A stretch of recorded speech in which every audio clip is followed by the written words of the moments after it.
19वीं सदी के दौरान साल 1851 में यूरोप से आने वाले लोगों ने अमेरिका के उत्तर पश्चिमी हिस्से में एक जगह पर अपना डेरा जमाया, जिसे बाद में सिएटल कहा जाने लगा। ये इलाका बाद में अलास्का में सोने की खोज में जाने वाले लोगों का एक अहम पड़ाव बन गया।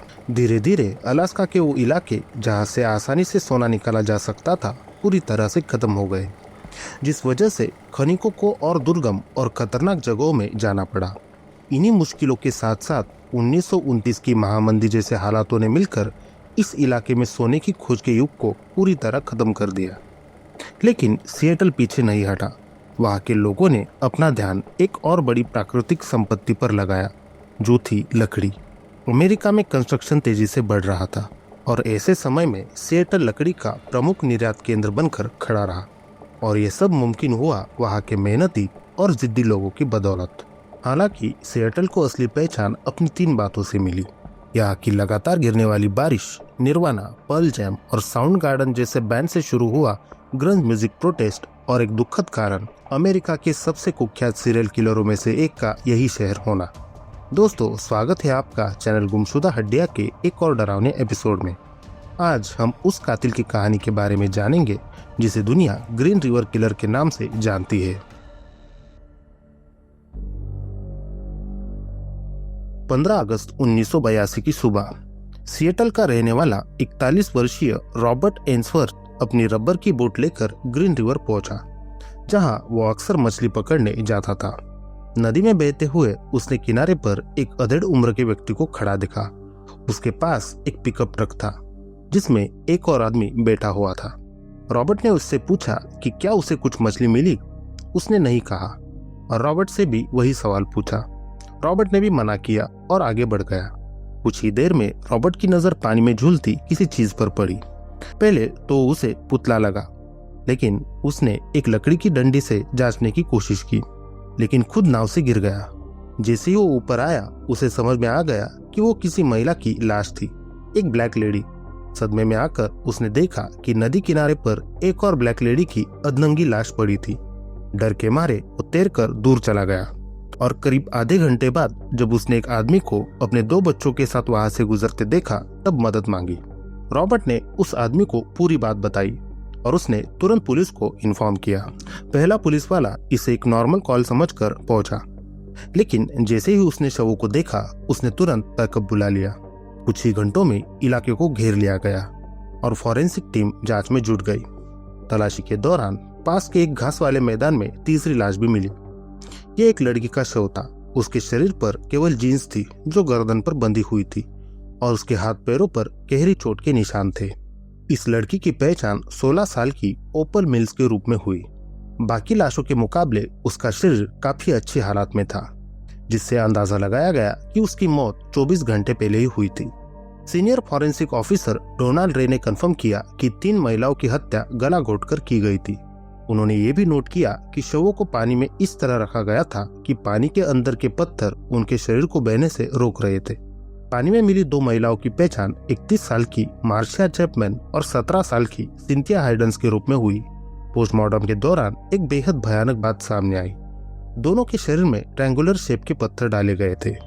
ये बात साफ दिखा रही थी कि हत्यारा सिर्फ हत्या नहीं कर रहा था, बल्कि वो क्रूरता का खेल भी खेल रहा था। मार्शिया चैपमैन 2 हफ्तों से लापता थी। शरीर की हालत बता रही थी कि उसकी मौत पहले हुई थी, लेकिन लाश को हाल ही में नदी में फेंका गया था। हर सुराग इस बात की तरफ इशारा कर रहा था कि हत्यारा अपने शिकारों की लाशों को ठंडे दिमाग से संभालता था, जैसे वो किसी चीज का इंतजार कर रहा हो। फिर इन्वेस्टिगेटर्स को जानकारी मिली कि कुछ दिन पहले ही 23 साल की सेक्स वर्कर डेबोरा बोनेर की लाश ग्रीन रिवर के किनारे पर एक पेड़ के पास मिली थी।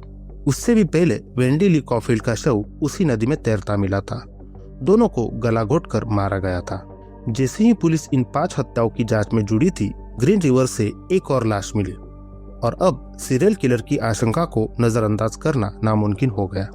अगले 6 महीनों में नदी और उसके आसपास के इलाकों से 6 और लाशें मिली।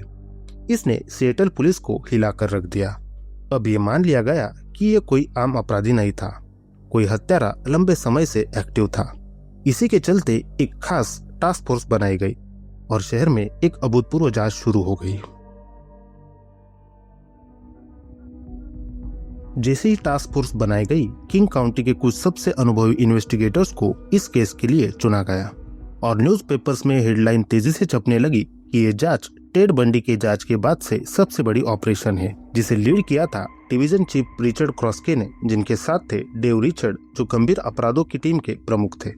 उन्हें जल्दी ही समझ में आ गया कि उन्हें फेडरल एजेंसियों की मदद चाहिए। FBI ने एजेंट जॉन डगलस को भेजा, जिसने अपराधी का साइकोलॉजिकल प्रोफाइल तैयार करने में मदद की। इसके अलावा टीम में रॉबर्ट केपल को भी लिया गया, जो टेड बंडी की जांच के दौरान महत्वपूर्ण सबूतों को जोड़ने के लिए जाने जाते थे। FBI का मानना था कि हत्यारा एक अधेड़ उम्र का आदमी है, आत्मविश्वासी, आक्रामक और बार बार अपराध स्थल पर लौटने की प्रवृत्ति वाला। वो रिलीजियस था और पुलिस के काम में इतनी दिलचस्पी रखता था कि खुद किसी जांच का हिस्सा बनने की कोशिश कर सकता था। जांच अब ऐसे किसी व्यक्ति की तलाश में बदल गई थी जो इस प्रोफाइल से मेल खाता हो। लेकिन FBI और सिएटल पुलिस दोनों को जल्द ही समझ में आ गया कि ये केस उनकी सोच से कई ज्यादा पेचीदा है। सबूतों से भरे कमरे में पहले ही हजारों दस्तावेज जमा हो चुके थे और पुलिस के पास ना तो संसाधन थे और ना ही तकनीक कि वो इन सब की ठीक से छानबीन कर सके। ऐसे में पुलिस ने आम लोगों से मदद मांगी ताकि इन फाइलों को समेटा जा सके। एक हेल्पलाइन भी शुरू की गई जहां लोग किसी भी संदिग्ध जानकारी को बता सकते थे। जैसे जैसे जांच आगे बढ़ी, टास्क फोर्स ने एक पैटर्न पहचानना शुरू किया। सभी पीड़ित या तो सेक्स वर्कर थी या सड़कों पर रहने वाली महिलाएं, और ज्यादातर सिएटल के मेन रोड के आसपास काम करती थी। पुलिस ने वहां मौजूद कई महिलाओं से बात की। अधिकांश औरतों ने कुछ भी बताने से इनकार कर दिया, लेकिन एक महिला सामने आई। उसने बताया कि वो एक ऐसे आदमी से मिली थी जो ग्रीन रिवर हत्याओं की बातें कर रहा था। उस व्यक्ति की जल्द ही पहचान की गई और कुछ ही दिनों में उसे हिरासत में ले लिया गया। शहर में खबर आग की तरह फैल गई। ऐसा लगा कि पुलिस ने असली कातिल को पकड़ लिया है, लेकिन ये उम्मीद ज्यादा देर तक टिक नहीं सकी, क्योंकि वो आदमी असली हत्यारा नहीं था। उस आदमी की रिहाई के बाद पुलिस को फिर से शुरुआत करनी पड़ी, लेकिन इस बार कुछ गवाह सामने आए जिनकी बातों ने पुलिस को चौंका दिया। सबसे अहम गवाही 21 साल की सेक्स वर्कर सुजैन वेडमार्क की थी। उसने बताया कि एक अधेड़ उम्र का आदमी नीले और सफेद रंग की पिकअप ट्रक में आया और उसे अपने साथ ले गया। गाड़ी में बैठते ही उसका बर्ताव बदल गया और वो सुजैन को शहर से दूर सुनसान इलाके में ले गया। वापसी के रास्ते में उस आदमी ने ग्रीन रिवर मर्डर्स का जिक्र किया, जिससे सुजैन को शक हुआ कि वो शायद वही कातिल हो सकता है। एक ट्रैफिक सिग्नल पर रुकने का फायदा उठाकर वो किसी तरह गाड़ी से कूद गई और वहां से भाग निकली।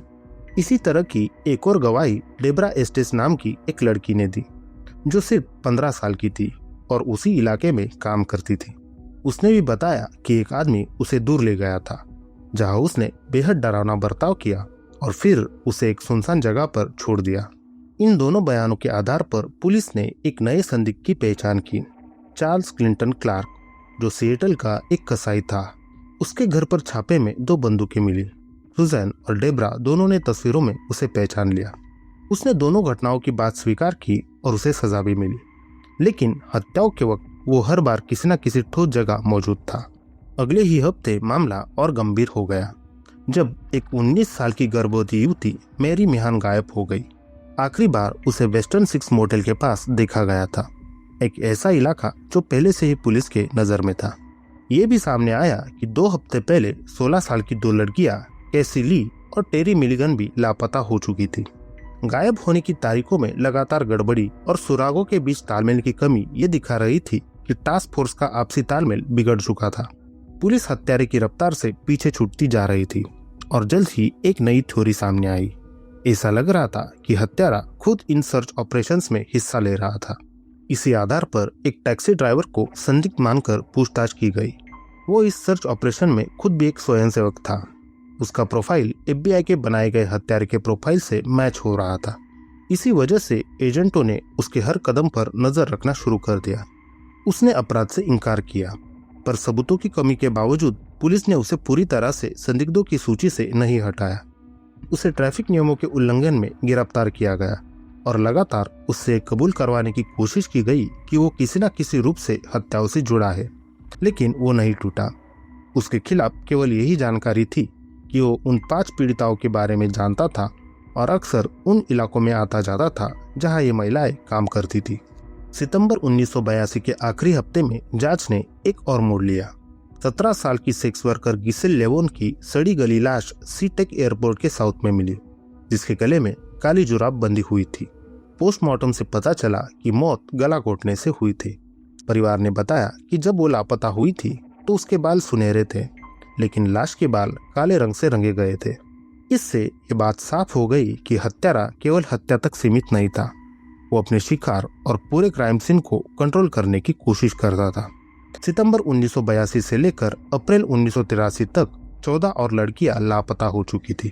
ज्यादातर की उम्र 15 से 23 साल के बीच थी और सभी वही काम करती थी जिस इलाके में ग्रीन रिवर किलर एक्टिव था। जांच अब एक ऐसे मोड़ पर थी जहां अपराध की भयानकता और भी अधिक उजागर हो रही थी। टास्क फोर्स इन मामलों की गति और पीड़ितों में दिख रहे पैटर्न को संभाल नहीं पा रही थी। कई लड़कियों के शव अभी तक नहीं मिले थे, लेकिन हर सुराग एक ही हत्यारे की ओर इशारा कर रहा था। 30 अप्रैल 1983 को एक और अहम जानकारी सामने आई। मैरी मालवार के बॉयफ्रेंड ने पुलिस को बताया कि उसने मैरी को एक डार्क रंग की पिकअप ट्रक में एक आदमी से बात करते हुए देखा था। जब मैरी के बॉयफ्रेंड को शक हुआ तो उसने ट्रक का पीछा करना शुरू किया। उसने देखा कि ट्रक में बैठे दोनों लोगों के बीच बहस हो रही थी। उसने बीच में दखल देने की कोशिश की, लेकिन कुछ ही सेकंड्स में वो गाड़ी उसकी नजरों से दूर हो गई, जिसके बाद मैरी कभी नहीं मिली। कुछ दिन बाद वो युवक फिर से पुलिस स्टेशन पहुंचा। उसने बताया कि अपने परिवार के साथ सिएटल घूमते हुए उसने वही पिकअप ट्रक फिर से देखा। उसने उस ट्रक का पीछा किया और जिस घर में वो ट्रक गया उसका पता नोट कर लिया और वही पता पुलिस को दे दिया। पुलिस अधिकारी जब वहां पहुंचा तो उसे पता चला कि वो घर गैरी लियोन रिजवे का है, एक ऐसा नाम जो पहले से ही पुलिस रिकॉर्ड में मौजूद था। गैरी ने कहा कि वो कोई मैरी को नहीं जानता और वे शव से उसका कोई संबंध नहीं है। उसने बड़े शांत स्वभाव में बात की और चूंकि उस अधिकारी ने उसे पहले से देखा था, इसलिए उसे थाने लाकर पूछताछ नहीं की गई। इस दौरान और भी लड़कियां लापता होती रही और केस दिन ब दिन उलझता चला गया।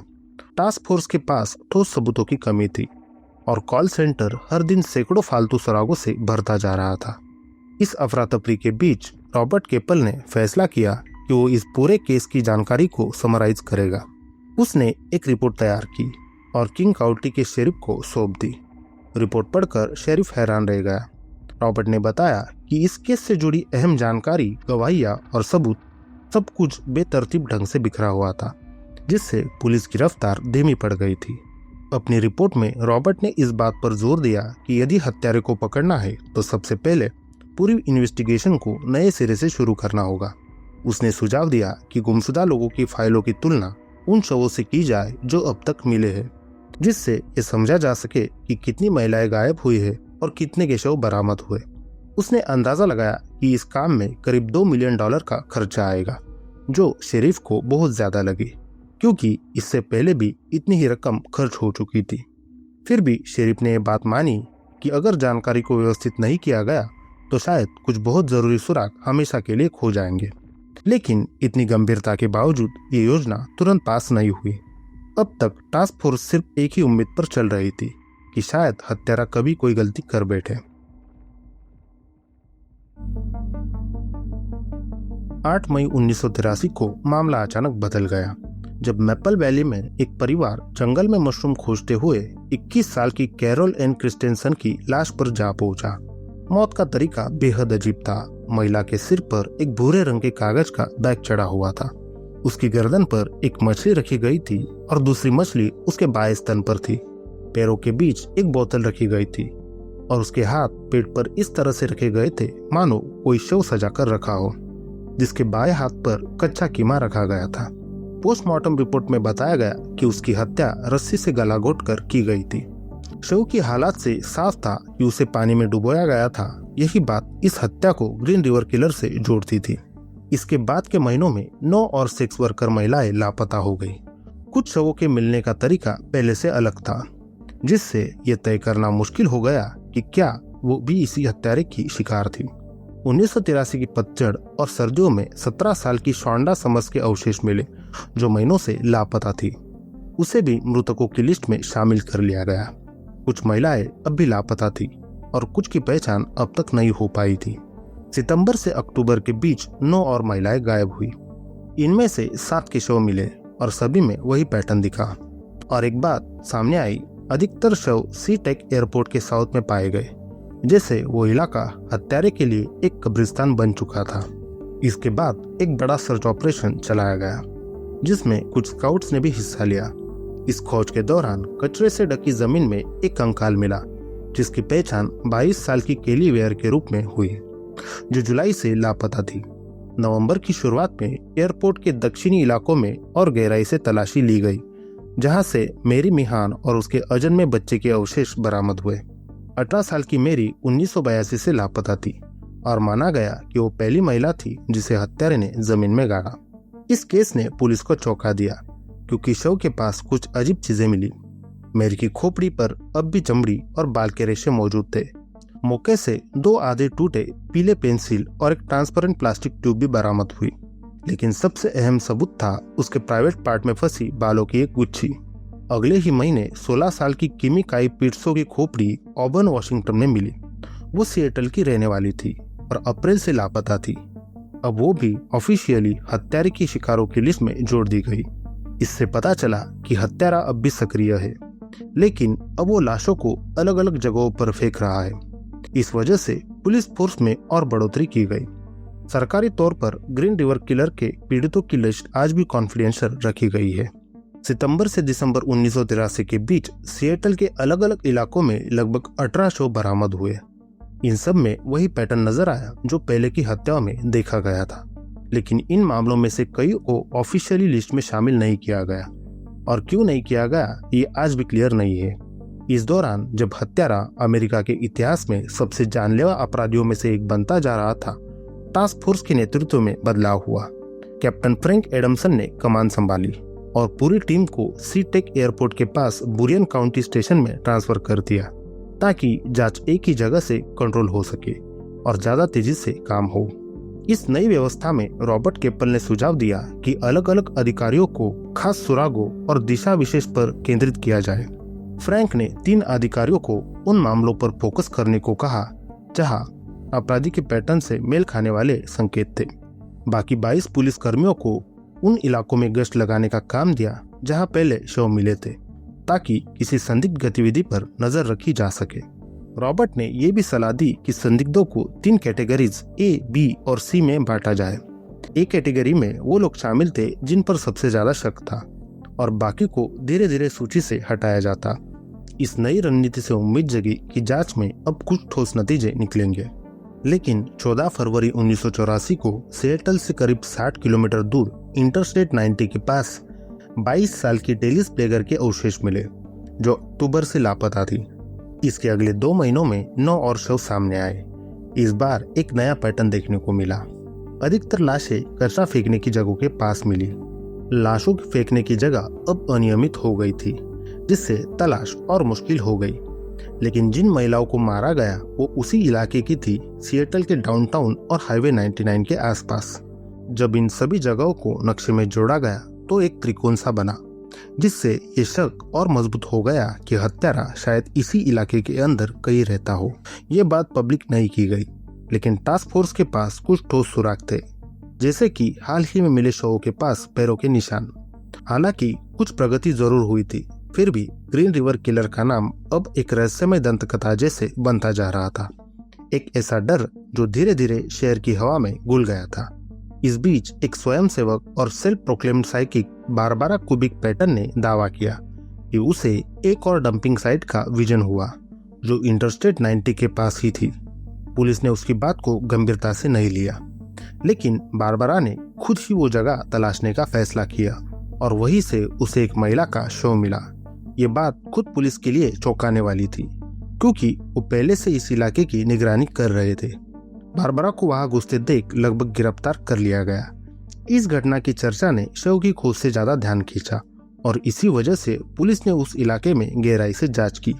जांच के दौरान उन्हें एक और महिला का शव मिला, 36 साल की वेट्रेस अमीना अगिशेप, जो जुलाई 1982 में सिएटल में काम से लौटते वक्त गायब हो गई थी। हालांकि उसकी उम्र और पेशा बाकी पीड़िताओं से अलग था, लेकिन इन्वेस्टिगेटर्स ने माना कि यह मामला भी उसी हत्यारे से जुड़ा हो सकता है। अगले महीने पियर्स काउंटी में 2 बच्चों ने जोविटा रोड के पास हड्डियों का एक ढांचा देखा, जिससे मामला फिर चर्चा में आ गया। इस खोज की पुष्टि के बाद ये हड्डियां 15 साल की कोलिन ब्रॉकमन की निकली, जो दिसंबर 1982 के आखिर से लापता थी। अगले कुछ महीनों तक कोई नया शव नहीं मिला, लेकिन जांच चलती रही। अगस्त में सैन फ्रांसिस्को की एक जेल में 2 कैदियों ने दावा किया कि वो ग्रीन रिवर मर्डर्स में जिम्मेदार है, लेकिन जांच के बाद ये बात झूठी निकली। फिर अचानक एक लेटर आया जो रॉबर्ट केप्पल को भेजा गया था, और भेजने वाला था टेड बंडी। उसने खुद इस केस में मदद पेश की। केप्पल ने यह प्रस्ताव स्वीकार किया। टेड बंडी ने अंदाजा लगाया कि हत्यारा अपने शिकारों का पहले से विश्वास जीतता है और फिर उन्हें मारता है। उसने ये भी कहा कि पुलिस को उस जगह पर वापस जाना चाहिए जहां शव मिले थे, क्योंकि संभव है कि हत्यारा उस जगह का बार बार इस्तेमाल करता हो। हालांकि बंडी की सलाह से असली हत्यारे की पहचान नहीं हो पाई, लेकिन उसकी बातें हत्यारे की मानसिकता को समझने में काफी मददगार साबित हुई। उस वक्त तक पुलिस को हत्यारे का नाम नहीं पता था, लेकिन उसकी सोच और क्रूरता को वो अच्छे से समझने लगे थे। तब तक 30 से ज्यादा हत्याओं का एक ही व्यक्ति से संबंध जोड़ा जा चुका था, और यह संख्या लगातार बढ़ रही थी। कई महीनों की शांति के बाद अक्टूबर से दिसंबर 1984 के बीच 2 और शव मिले। वो शव थे 25 साल की मैरी बेलोग और 18 साल की मार्टिना ऑथरली के। मार्च 1985 में 15 साल की कैरी रोइस की लाश वॉशिंगटन स्टेट में एक झील के पास जमीन में दबी मिली। 3 महीने बाद ओरेगन के टाइगर शहर में एक आदमी जब जमीन खोद रहा था तो उसे 2 महिलाओं के कंकाल मिले, जिनकी पहचान हुई 23 साल की डेनिस बुश और 19 साल की शर्ली शेरिल के रूप में। दोनों सेक्स वर्कर थी। इस जगह को अब एक नई डंपिंग साइट माना गया, लेकिन हैरान करने वाली बात यह थी कि डेनिस की खोपड़ी वही नहीं मिली जहां बाकी शरीर मिला था। एफबीआई एजेंट जॉन डगलस ने यह थ्योरी दी कि शायद इस इलाके में 2 सीरियल किलर काम कर रहे हैं। उसका कहना था, भले ही दोनों अपराधियों की हैंडराइटिंग मिलती जुलती है, लेकिन लाशों को ठिकाने लगाने का तरीका अलग है। ग्रीन रिवर किलर शवों को खुले में छोड़ देता था, जबकि दूसरा अपराधी उन्हें जमीन में गाड़ देता था। हालांकि ये तर्क जोरदार था, लेकिन केस की हालत जमी हुई थी और कोई नया संदिग्ध सामने नहीं आ रहा था। उस दौरान शहर में गुस्सा और बेचैनी बढ़ रही थी, और फिर कुछ और शव सामने आए। किमिकाई पिट्सो की खोपड़ी जो पहले 1983 में मिली थी, अब उसी युवती की हड्डियां सिएटल के पास एक खाई में मिली। पहले लगा कि शायद जंगली जानवरों ने शव को इधर उधर किया होगा, लेकिन फॉरेंसिक टीम ने एक थ्योरी दी कि शायद खुद हत्यारे ने शरीर के बाकी हिस्से वापस वही छोड़े ताकि पुलिस को छिड़ाया जा सके। इससे सिएटल के लोगों में गुस्सा भड़क उठा और मीडिया ने टास्क फोर्स को नाकाम करार देना शुरू कर दिया। जैसे जैसे समय बीतता गया, इंटरस्टेट 90 के किनारे और भी शव मिलने लगे सिएटल के पूर्वी इलाके में। इनमें थी 19 साल की मॉरिन फेनी, 26 साल की किम्बरली नेल्सन और एक अज्ञात युवती। तीनों महिलाएं 1983 से लापता थी और सेक्स वर्क से जुड़ी थी। अब संभावित पीड़िताओं की गिनती 40 के आसपास पहुंच चुकी थी और हर केस हत्यारे की सनक को और उजागर कर रहा था। हालांकि शव मिल रहे थे, लेकिन इनमें से कोई भी हत्या हाल ही में नहीं हुई थी, और इससे साफ हो गया कि पुलिस हत्यारे से बहुत पीछे रह गई है। इस निराशा और नतीजों की कमी के चलते टीम को छोटा कर दिया गया और नेतृत्व सौंपा गया कैप्टन जेम्स पॉम्पे को। लेकिन उससे पहले कि वो जांच को पूरी तरह नया आकार दे पाते, दिसंबर में वैंकूवर के उत्तर में 2 और शव बरामद हुए। सबसे डरावनी बात ये थी कि इन 2 शवों के आसपास पहले से मारी गई महिलाओं की हड्डियां फैलाई गई थी, जैसे हत्यारा जानबूझकर पुलिस को मानसिक तौर पर उकसा रहा हो। जांच लगातार अटक रही थी, इसलिए बचे हुए अधिकारियों ने फैसला लिया कि अब वो पहले से मौजूद जानकारी पर ही ध्यान देंगे। और एक बार फिर नजर गई गैरी लियोन रिजवे पर, जो उस समय लगभग 30 साल का था। 1987 में सिएटल के अखबारों ने केस पर फिर से रिपोर्टिंग शुरू की। उस वक्त ये सामने आया कि मई 1984 में गैरी को उस समय गिरफ्तार किया गया था जब उसने एक अंडरकवर महिला पुलिसकर्मी को वेश्या समझकर उससे कांटेक्ट किया था। उसने पॉलीग्राफिक टेस्ट पास कर लिया था, लेकिन 1980 के एक पुराने रिकॉर्ड में दर्ज था कि गैरी ने एक सेक्स वर्कर का गला घोटने की कोशिश की थी। ये घटना सी टेक एयरपोर्ट के पास हुई थी। गैरी ने दावा किया कि उसने ये सेल्फ डिफेंस में किया था क्योंकि महिला ने उसके हाथ को काटा था। मैट हेनी, जो शुरुआत से ही इस टास्क फोर्स में थे, उन्हें गैरी पर हमेशा शक रहा था। फिर ये भी सामने आया कि 1982 में पुलिस ने गैरी को एक सेक्स वर्कर के साथ उसके पिकअप ट्रक में पकड़ा था। वो महिला थी केली मैकगिनेस, जो 1983 से गायब थी। इसके अलावा गैरी से 1983 में मेरी मालवार के लापता होने पर भी पूछताछ की गई थी, जब उसके बॉयफ्रेंड ने गैरी की गाड़ी का पीछा करने की बात बताई थी। इन घटनाओं ने गैरी के खिलाफ शक और गहरा कर दिया। टास्क फोर्स पर दबाव था कि वो इस केस को किसी नतीजे तक पहुंचाए। पुलिस ने गैरी की पूर्व पत्नी से बात की तो पता चला कि गैरी को कचरे के ढेर वाली जगहों पर जाना पसंद था। कई सेक्स वर्करों से भी पूछताछ की गई। उन्होंने बताया कि 1982 और 1983 में गैरी उन्हें उन्हीं इलाकों में मिल चुका था जहां हत्याएं हुई थी। जब पुलिस ने उसके काम के रिकॉर्ड खंगाले तो पता चला कि जिन दिनों कई महिलाएं गायब हुई, उन्हीं दिनों पर गैरी ने छुट्टी ली थी या काम पर मौजूद नहीं था। 8 अप्रैल 1987 को पुलिस गैरी के घर सर्च वारंट लेकर पहुंची। वहां से उसके शरीर के सैंपल और बाकी सबूत लिए गए, लेकिन जब पुलिस को ऐसा कोई फिजिकल एविडेंस नहीं मिला जो गैरी को सीधे हत्या से जोड़ सके, तब टीम ने उससे माफी मांगी। मगर टास्क फोर्स के कई मेंबर अब भी मानते थे कि वही असली हत्यारा है। हालात तब और उलझ गए जब कुछ समय बाद ही कैप्टन जेम्स पॉम्पे, जो इस जांच को लीड कर रहे थे, उनकी दिल का दौरा पड़ने से मृत्यु हो गई। इस घटना ने सिएटल में अफवाहों को हवा दी और आर्मचेयर डिटेक्टिव्स नाम से मशहूर कुछ लोगों ने दावा किया कि ग्रीन रिवर किलर शायद खुद पुलिस में से कोई एक है और उसने कैप्टन पॉम्पे को मारकर केस को बंद करवाना चाहा। कुछ अखबारों ने इन साजिशों पर जांच की मांग की और ये साफ हो गया कि पूरा शहर अब शक और डर के माहौल में जी रहा था। ये तनाव कुछ कम हुआ जब कुछ महीनों बाद 17 साल की सिंडी स्मिथ का शव मिला, जो 3 साल से लापता थी। उसकी लाश ग्रीन रिवर के पास एक स्कूल के पीछे दबी हुई थी। अगले साल और लड़कियों के शव सामने आए, जिनमें 14 साल की डेबी गोंजालेस और 15 साल की डेब्रा एस्टेस भी शामिल थी। 1989 के अक्टूबर में 19 साल की एंड्रिया चिल्डर्स का बेहद सड़ा गला शव सिएटल के एक सुनसान मैदान में मिला। उसकी मौत का कारण तय नहीं हो सका, लेकिन वही पास में एक और महिला की लाश मिली, जिसकी पहचान अब तक नहीं हो पाई थी, जिससे केस और भी मिस्टीरियस हो गया। इतनी सारी हत्याओं के बीच शायद अब बहुत कम लोगों को डेनिस बुश की याद थी। उसका आधा शव 5 साल पहले ही मिल चुका था। फरवरी 1990 में पुलिस ने उसका बाकी हिस्सा टुकविला, वॉशिंगटन के जंगल में ढूंढ निकाला। ये एक बार फिर यही दिखाता था कि हत्यारा पुलिस को भ्रमित करने के लिए शव के टुकड़े अलग अलग जगहों पर छोड़ता था। अगले कुछ महीनों में जस्टिस डिपार्टमेंट ने भी मान लिया कि ग्रीन रिवर किलर अब टास्क फोर्स से 2 कदम आगे निकल चुका है। धीरे धीरे टास्क फोर्स के कई मेंबर्स दूसरे मामलों में भेजे जाने लगे। जुलाई 1991 में जब केस लगभग बंद होने वाला था, तब टॉम जेसन को ये जिम्मेदारी दी गई कि वो हजारों फाइलों को फिर से रिव्यू करे, और इस काम में उनके साथ थे डेव रिचर्ड। अब सिर्फ यही 2 लोग बचे थे जो अमेरिका के सबसे भयानक सीरियल किलर की तलाश में जुटे हुए थे। डेव, जो अब सफेद बालों और थकी आंखों के साथ काम कर रहे थे, लेकिन उनकी जिद अब भी वैसी की वैसी ही थी। टॉम, जो शुरुआत से इस केस से जुड़े थे, मानसिक रूप से थक चुके थे। वो टीम में सबसे ज्यादा सिगरेट पीते थे और कई बार तनाव में अपनी ही बनाई दीवारें तोड़कर दोबारा बनाते, मानो इससे खुद को काबू में रख पाते थे। तब तक इस केस पर राज्य ने $15 मिलियन से ज्यादा खर्च कर दिए थे और आने वाले 10 सालों में ये केस अमेरिका के इतिहास का सबसे बड़ा और अनसुलझा हत्याकांड बन जाएगा।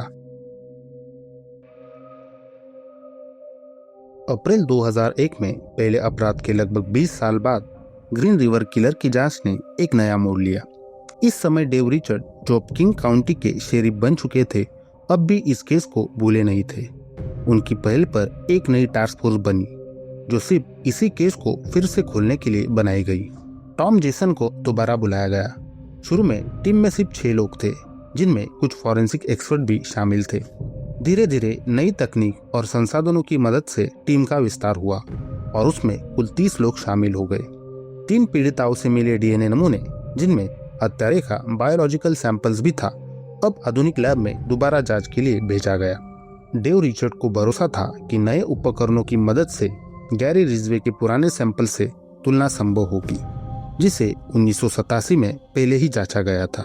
सितंबर 2001 की शुरुआत में रिपोर्ट आई। गैरी का डीएनए उन पीड़िताओं के डीएनए से पूरी तरह मैच हो गया। इस खबर ने डेव और टॉम दोनों को भावुक कर दिया। उन्होंने सालों तक जिस सच को पाने की कोशिश की थी, अब वो सामने था। टास्क फोर्स ने इस जानकारी को ऑफिशियली पब्लिक किया और आखिरकार उस व्यक्ति की पहचान सबके सामने थी जिसका पीछा वो 2 दशकों से कर रहे थे। और अब शुरू हुई गैरी लियोन रिजवे की असली कहानी। इसका जन्म साल्ट लेक सिटी, यूटा में हुआ था। उसका बचपन संघर्षों से भरा था। परिवार में कई कठिनाइयां थी। उसकी माँ को सख्त और हावी स्वभाव का बताया गया, जबकि उसके पिता एक बस ड्राइवर थे जिन्हें समाज में वेश्यावृत्ति को लेकर काफी गुस्सा था। गैरी ने खुद बताया था कि बचपन में उसे शारीरिक और मानसिक दोनों समस्याओं से गुजरना पड़ा और कुछ घटनाओं ने उसे अंदर तक झकझोर दिया, जो बाद में उसकी सोच और व्यवहार में झलकने लगी। बचपन में ही उसका पहला हिंसक व्यवहार सामने आया, जिसमें उसने एक 6 साल के बच्चे पर हमला किया। बाद में उसने कहा कि वो ये समझना चाहता था कि किसी की हत्या करने से कैसा लगता है, लेकिन उस समय इस पर कोई कार्यवाही नहीं हुई। वयस्क जीवन में गैरी ने 3 शादियां की। तीनों पत्नियों ने बताया कि उसका यौन व्यवहार अजीब था। वो पब्लिक प्लेसेस और जंगलों में संबंध बनाने की मांग करता था। जब ये हत्याएं हो रही थी, तब गैरी रेंटन, वॉशिंगटन की एक ट्रक फैक्ट्री में पेंटर के तौर पर काम करता था, जहां उसके सहकर्मी उसे एक शांत और सामान्य इंसान समझते थे। पड़ोसियों ने बताया कि गैरी अक्सर शिकायत करता था कि उसके इलाके में वेश्याएं घूमती है, लेकिन हैरानी की बात यह थी कि वही व्यक्ति खुद उन्हीं महिलाओं के पास जाया करता था। इसी समय वो धर्म की ओर भी झुकने लगा था। वो अपनी पत्नी के साथ चर्च जाता, जहां कई बार उसे प्रार्थना के दौरान रोते हुए देखा गया, लेकिन घर के अंदर उसका व्यवहार पूरी तरह अलग था। वो अपनी पत्नी पर हावी रहता, बाइबल की बातों को तोड़ मरोड़ कर इस्तेमाल करता और अपने अधिकार जताता। गिरफ्तारी के बाद गैरी ने खुद स्वीकार कर लिया कि वो ही ग्रीन रिवर किलर है। उसने कई हत्याओं की पूरी जानकारी दी और कुछ घटनाओं का ऐसा डिटेल बताया जो पुलिस के लिए डिस्टर्ब करने वाला था। एक समय ऐसा भी था जब वो अपनी पत्नी से अलग रह रहा था। उसी दौरान उसकी जिंदगी में कैरोल क्रिस्टेंसेन आई, एक महिला जिससे वो कहता था कि उसे उससे सच्चा लगाव था। लेकिन कैरोल भी उसकी वहशत का शिकार बनी। उसकी लाश एक भूरे रंग के कागजी बैग से ढकी हुई थी और उसके शरीर पर मछलियां रखी गई थी। गैरी ने कहा यह सब उसने जानबूझकर किया ताकि वो पुलिस को गुमराह कर सके। कैरोल इकलौती पीड़िता थी जिसका शव पूरी तरह कपड़ों में था। गैरी ने बताया कि वो उस जगह पर दोबारा लौटना नहीं चाहता था, इसलिए उसने शव को वैसे ही छोड़ दिया। उसके इन बयानों ने टॉम जेसन और डेव रिचर्ड को अंदर तक झकझोर दिया। वो उम्मीद कर रहे थे कि अब न्याय तेजी से मिलेगा। 5 नवंबर 2003 को गैरी रिजवे ने प्रोसिक्यूशन द्वारा दिए गए सौदे को स्वीकार कर लिया। उसने 48 हत्याओं की जिम्मेदारी ली। इस बदले में कोर्ट ने सभी मामलों को ऑफिशियली बंद कर दिया और गैरी को बिना पैरोल की संभावना के 48 बार आजीवन कारावास की सजा सुनाई गई। इस सौदे के बदले में गैरी ने उन शवों की जगह बताई जो अब तक नहीं मिले थे। इसके बाद कुछ ही दिनों में गैरी ने पुलिस को सिएटल के कई हिस्सों में ले जाकर वो जगह दिखाई जहां उसने और भी शव फेंके थे जिन्हें अब तक ढूंढा नहीं गया था। पीड़ितों के परिवार की भावनाएं पटी हुई थी। कुछ लोग चाहते थे कि गैरी को फांसी दी जाए।